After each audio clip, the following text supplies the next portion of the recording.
Hey guys, welcome to the channel. I'm just about finished with my side yard project. I'm really happy how it came out.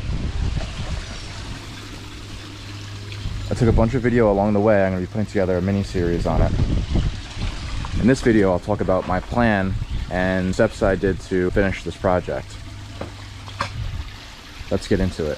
So here you can see the aerial photo of my house and the small side yard I'm going to fix up over here. The first reason I wanted to fix up my side yard was because it didn't look good. My neighbor and I share this old wooden fence which is falling over and deteriorating. Then the ground is mostly weeds, grass, and dirt. My neighbors also have a dog named Mac who is best friends with my dog Harley, and they try to dig to each other all the time and get filthy. Then the last reason is that the ground isn't graded properly, so when it rains a lot I get a ton of puddles that eventually turn into mud and results in Harley getting all dirty again.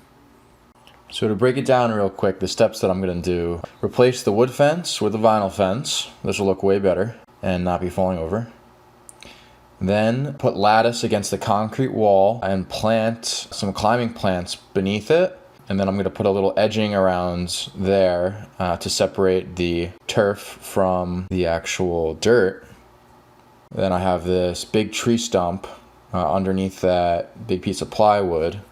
I'm going to put some plants in there. And then I'm going to grade the ground and install the artificial grass on top.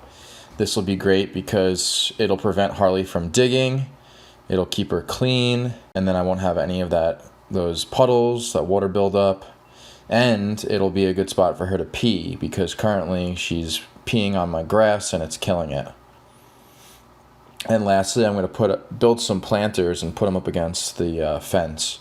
Maybe put some vegetables and grow some things in there. So now that you know my plan, I'll get into the first big step, which is replacing the fence. My neighbor and I measured how long the fence was in order to know how many segments and posts to buy. Then we went to Home Depot. After we got the supplies, we had a fun time destroying the old wooden fence, taking it down section by section until it was completely gone to form one big mega yard. Now that we had the old fence out of the way, the next day we woke up bright and early to start installing the new vinyl fence. This was a bit more difficult because we had to be pretty accurate with our measurements and then dig the hole exactly where the post would need to be.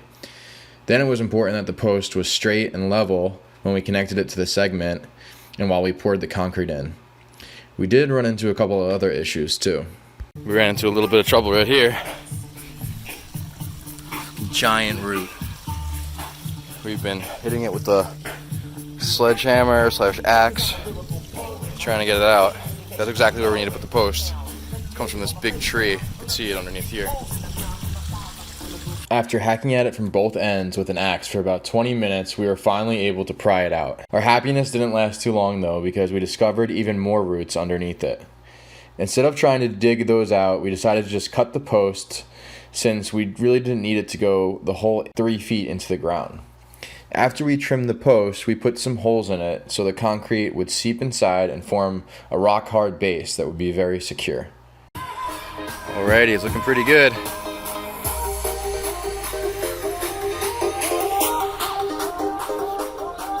Here's a picture of what the finished fence looks like. This is better! Much better! As always, please like the video and subscribe if you're interested.